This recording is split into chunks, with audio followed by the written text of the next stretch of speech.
how do you stop stress eating at night? So I'm going to just take that back a little bit and like, how do you just stop eating at night? Because sometimes people are just in the habit of eating late at night.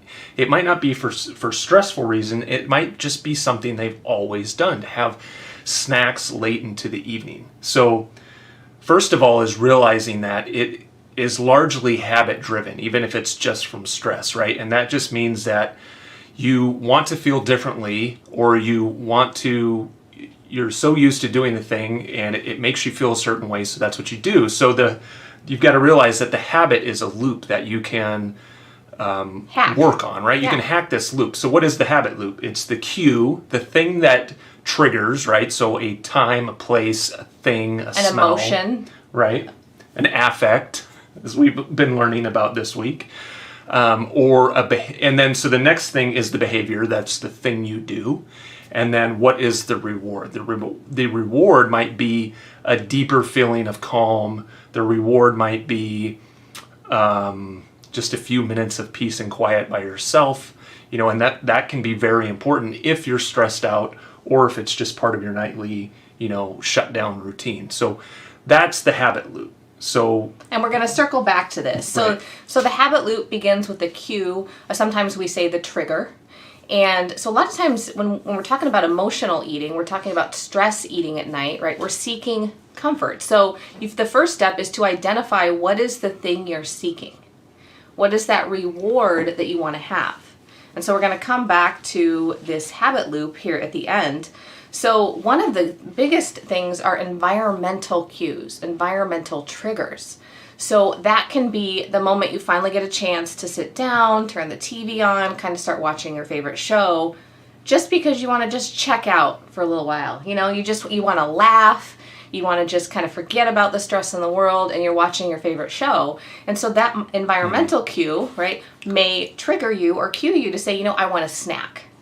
And there is a pleasure element in food as well. So just eating the food itself has pleasure. I don't know if you've ever noticed, like when you finish like a delicious meal or a delicious dessert, you feel a little disappointed that it's gone. Yeah, and so that's when a lot of times when this mental self-talk starts to come in, right? This I deserve talk. And this is really, it's really a little bit of a pity party for yourself.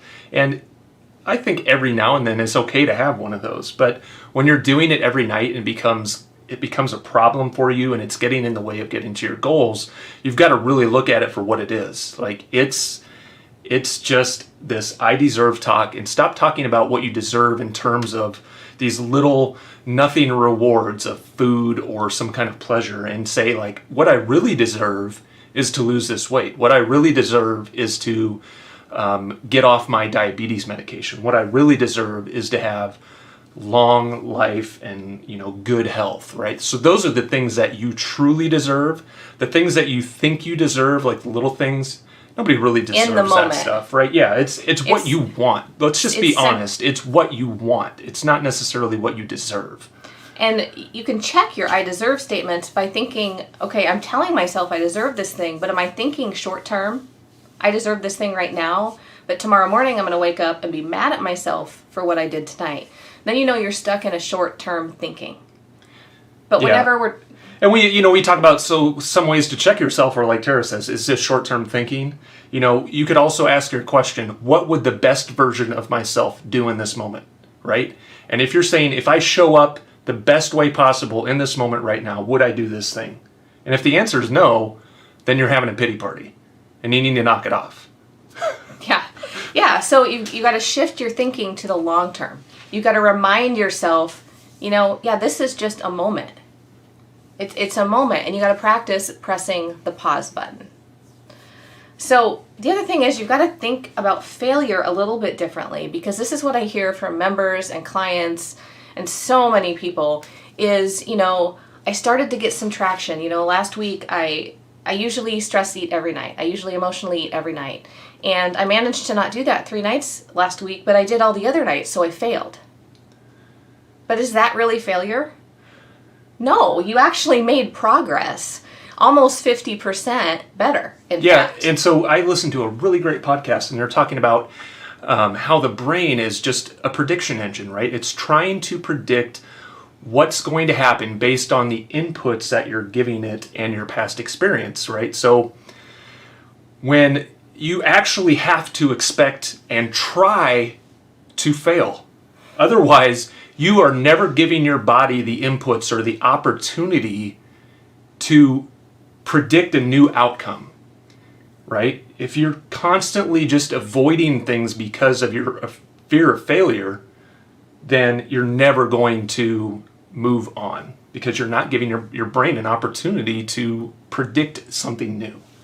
So instead of being frustrated that you only were good 3 nights a week, but you failed 4 nights a week, go, wow, I actually changed my behavior 3 out of 7 nights. That's progress. Celebrate that and say, you know what? I'm going to do that again. And over time, maybe that turns into 4 nights a week, and then it turns into 5 nights a week. And then before you know it, it's all the nights, or maybe you're only emotionally eating 1 night a week. And that puts you in such a better place than going down that cycle of beating yourself up and saying, this is too hard, I can't do this, I'm stuck. So we want to go back now to the habit loop. Right. So how do you change a habit? So what is the reward that you're seeking? You really need to ask yourself that question and understand what it is that you want. Now, if it's at the end of a stressful night and what you truly seek is to relax, then you need to come up with a new behavior that can give you that same feeling without destroying your goals.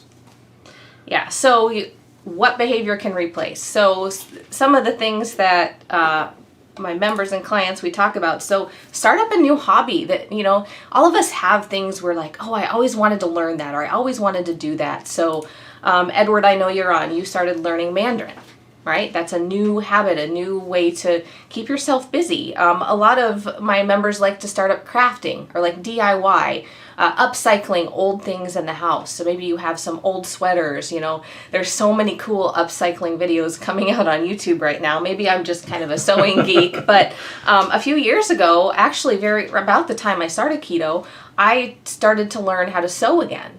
And so I recreated a family heirloom we had, which is a sewn Christmas Advent calendar that my step-grandmother had made us, but we all had really good family memories. So I worked for a whole year teaching myself to sew and then making these. Jeremy remembers this. It was a labor of love. But it really helped me with my emotional eating patterns because nighttime is the hardest time for me, for so many of us, because we want to do something that helps us relax, right? Yeah, and we've actually had this discussion recently. Like, we realize that we have gotten into a pattern of watching more and more TV later into the evening. Now, Tara wears her blue blocker glasses, and I have glasses that block out blue light a little bit, but we just realized we're watching more TV. So she turned to me, it was like 2 or 3 nights ago, and says, do you want to start a reading habit? And I was like, what? Well, maybe. I don't know what do you mean? And we were talking about, like, what are we doing at the end of the night? So we're both thinking, we want to curtail the amount of TV we're watching at the end of the night as a way to relax and the prelude to bed, right? And filling that with something a little bit healthier, like reading. So hopefully this helped you, kind of have at least a few tips or a few strategies to help you overcome stress eating or emotional eating at night. We'd love to hear from you if you still have questions, but I want to end with just one thing. If you are sitting there saying, none of that's going to work for me, I want to ask you how long ago you tried it. Because so often we try something once or twice, and then we quit on ourselves. And I speak here not from a place of judgment, but from a place of experience. And we catch each other saying these things now. That won't work for me. And our brain just wants to write it off. But if we really think about it, we probably haven't really made a big effort. So I just want to... And I'm gonna step in and introduce a completely new concept that Tara's probably never even heard me talk about before, and it's called greasing the groove. Right? And it's kind of a weight training methodology, right? So let's say that I want to do a lot of push-ups because I'm in the Army and that's part of our test, and I got to do a lot of push-ups to get a high score.